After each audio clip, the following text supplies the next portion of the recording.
வணக்கம். செல்வகுமாரின் மாலை வானிலை ஆய்வறிக்கை 2025 ஜனவரி 25 சனிக்கிழமை மாலை நிலவர ஆய்வறிக்கை. அதிகாரப்பூர்வ வானிலை அறிக்கைக்கு இந்திய வானிலை ஆராய்ச்சித்துறை அறிக்கையை பார்க்கவும். காற்று சுழற்சி சுமத்ரா தீவு பகுதியை விட்டு நகரத் தொடங்கி இலங்கையை நோக்கி புறப்பட்டிருக்கிறது. வரக்கூடிய 28ஆம் தேதி இலங்கையை நெருங்கிவிடும். 29ஆம் தேதி 28ஆம் தேதி இலங்கைக்கு மழை பொழிவை தொடங்கிவிடும். 29ஆம் தேதி தென் மாவட்டங்களுக்கு முதல்ல மழை பொழிவை தொடக்கும் என்று எதிர்பார்க்கப்படுகிறது. தென் மாவட்ட கடலோர பகுதிகளுக்கு 29ஆம் தேதியே மழை தொடங்கலாம். டெல்டாவிற்கு கூட 29ஆம் தேதியே தொடங்கலாம், வாய்ப்பு இருக்கிறது. 29 வரை நீங்கள் அறுவடையை தள்ளி போட்டுக் கொண்டிருக்க வேண்டாம். 29ஆம் தேதி மதியத்திற்குள் அறுவடை செய்து வைக்கோல்கள் எல்லாம் பாதுகாத்திட, தானியங்களை பாதுகாத்திட கேட்டுக்கொள்கிறேன். 29 மாலை வரைக்கும் உங்களுக்கு வாய்ப்பு வழங்கலாம். 30 அதிகாலை தான் மழை உறுதி. 30 காலையிலிருந்து டெல்டா உள்ளிட்ட அனைத்து மாவட்டங்களுக்கும் ஜனவரி 30, 31, பிப்ரவரி 1, 2 தேதிகளில் மழை உறுதி. ஆனால் 29ஆம் தேதி தென் மாவட்டங்களுக்கு மழை வாய்ப்பு உறுதியாகி இருக்கிறது. அதே நேரத்தில் டெல்டா மாவட்டங்களுக்கும் மழை வாய்ப்பு அமையலாம் 29ஆம் தேதியே. ஆனால் 30 உறுதி. ஆக 29ஆம் தேதி திடீரென்று மழை வாய்ப்பு அமைந்துவிட்டால் அந்த நேரத்தில் அறுவடையை முடித்து வைக்கோல் சிக்கிக்கொள்ளலாம். ஆகவே 27, 28 2 தினங்களில் 29 காலை வரைக்கும் நீங்கள் அறுவடையை நீங்கள் வைக்கோல் போன்றவற்றை சேகரிக்கலாம். 29 மதியத்திற்குள் உங்களுடைய அறுவடையை, முதிர்ந்த நெல் தானியங்களை அறுவடையை முடித்து விடுங்கள். நிறைய பேர் வானிலை அறிக்கையை கேட்கவே இல்லை. கடந்த மழையின் பொழுது கேட்டவர்கள் தான். ஆனால் நிறைய பேருக்கு அறுவடை இருக்கிறது, பல்வேறு பணிகள் இருக்கிறது. அவர்களே அறுவடையை சரியாக 30ஆம் தேதி வைத்திருப்பார்கள், கண்டிப்பாக வைத்திருப்பார்கள். 30ஆம் தேதி மழையை தொடங்கியதும் ஐயோ விட்டுவிட்டேன், நனைந்து விட்டது, இப்படி அப்படி என்று தன்னுடைய வேதனை குரல்களை தெரிவிப்பார்கள். அதுவும் எனக்கும் தெரியும். கண்டிப்பாக தயவு செய்து முதலீடு உங்களுடையது, அதை மீட்டெடுப்பது உங்களுடைய பணி. ஆகவே தானியங்களை பத்திரப்படுத்துவதும் வைக்கோல் சேகரிப்பதும், பல்வேறு அறுவடை, மக்காச்சோளம், உளுந்து போன்ற எல்லா அறுவடையும் தமிழ்நாட்டில் அனைத்து மாவட்டங்களுக்கும் மழை 30ஆம் தேதியிலிருந்து 3-4 நாட்களுக்கு இருக்கிறது. 30, 31, 1, 2 தேதிகளில் தமிழ்நாட்டையும் கடந்து ஆந்திர பிரதேசம், கர்நாடகா, தெலுங்கானா வரைக்கும் கூட மழைப்பொழிவு இருக்கிறது. கேரளாவிற்கும் நல்ல மழைப்பொழிவு. தென் மாவட்டங்களுக்கு கனமழைப்பொழிவு, ஒரு சில இடங்களில் மிக கனமழைப்பொழிவு கூட தெரிகிறது. தென் மாவட்ட மேற்கு தொடர்ச்சி மலைக்கும் மிக கனமழைப்பொழிவு. ஒட்டுமொத்த மேற்கு தொடர்ச்சி மலை நீலகிரி வரைக்குமே மழை வாய்ப்பு இருக்கிறது. டெல்டா மாவட்டங்கள், வடகடலோரம், வடவுள் மாவட்டங்களுக்கும், கர்நாடக எல்லையோரம், ஆந்திர எல்லையோரம் வரைக்கும் மழை வாய்ப்பு இருக்கிறது. ஆக நாம் ஏற்கனவே அறிவித்ததில் லேசான மிதமான மழைப்பொழிவாக இருக்கும் என்று எதிர்பார்த்து கொண்டிருந்தோம்.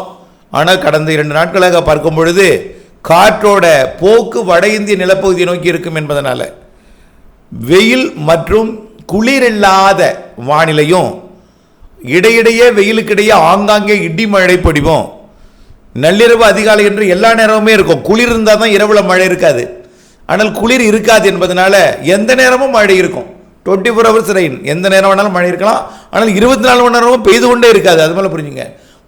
அதாவது இரவு வந்துவிட்டால் கடலோரத்தில் மழை பெரும்பாலும் இருக்காது. குளிர் காற்றாக இருக்கும். மேற்கு தொடர்ச்சி மலைப்பகுதிகளெலாம் இரவில் மழை இருக்கும். ஆனால் இப்பொழுதைக்கு பார்த்தீங்கன்னா எந்த நேரம் வேணாலும் மழை இருக்கலாம்.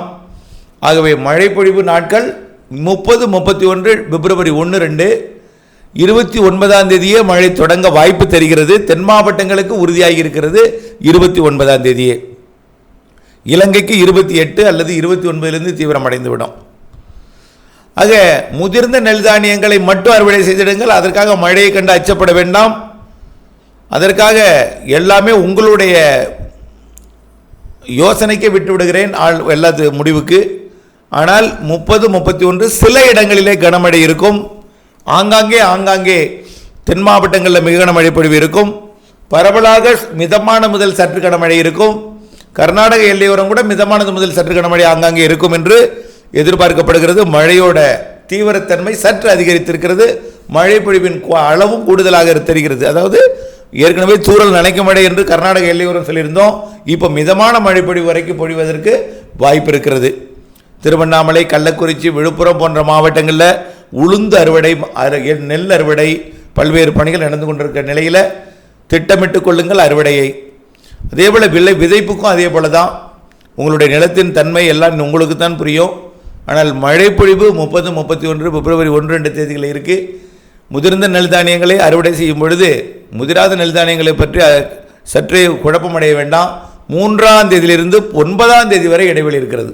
அடுத்த சுற்று இடைவெளி 10ஆம் தேதி மழை வரும் என்று எதிர்பார்க்கப்படுகிறது.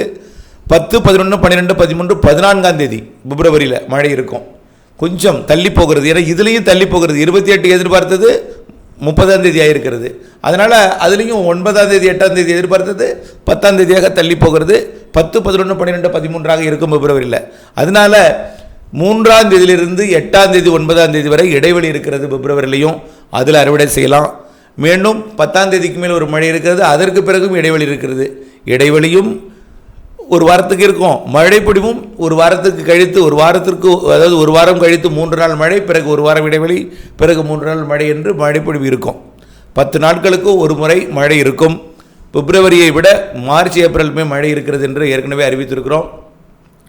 ஆகவே மார்ச் மற்றும் ஏப்ரல் மாதத்தில், அதாவது மார்ச் மாதம் சூரியன் குத்துக்கதிர் வந்ததும் மழை பொழிவு படிப்படியாக அதிகரிக்கும்.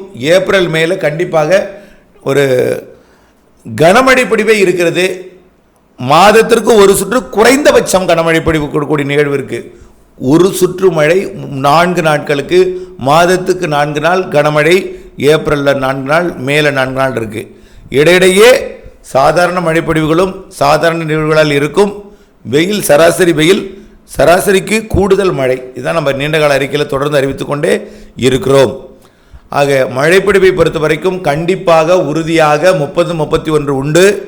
29 தென் மாவட்டங்களுக்கு, 28 முதல் இலங்கைக்கு, டெல்டா மாவட்டங்களுக்கு 29 வரலாம் என்பதை நினைவில் கொண்டு, கருத்தில் கொண்டு, வரலைனால 29ஆம் தேதி, 30ஆம் தேதி பொழுது விடியும் பொழுது மழையுடன் பொழுது விடியும் 30ஆம் தேதி என்பதை நினைவில் கொள்ள வேண்டும். தொடர்ந்து வானிலை அப்டேட்ஸுடன் இணைந்திருக்க வேண்டும். வானிலை மாறுதல் அறிந்து திட்டமிட்ட பணி செய்திட வேண்டும்.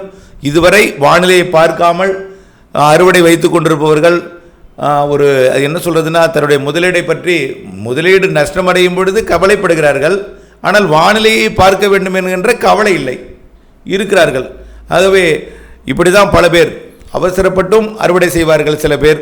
ஆகவே துல்லியமாக இடைவெளி எப்பொழுது, மழை எப்பொழுது, எங்கே, எப்படிப்பட்ட மழையெல்லாம் அறிந்து, இடைவெளி அறிந்து அறுவடை செய்திடவும், வானிலை அறிந்து விவசாயம் செய்திடவும், அப்டேட்ஸ் இணைந்திருக்கவும் அன்போடு கேட்டுக்கொள்கிறேன். நன்றி.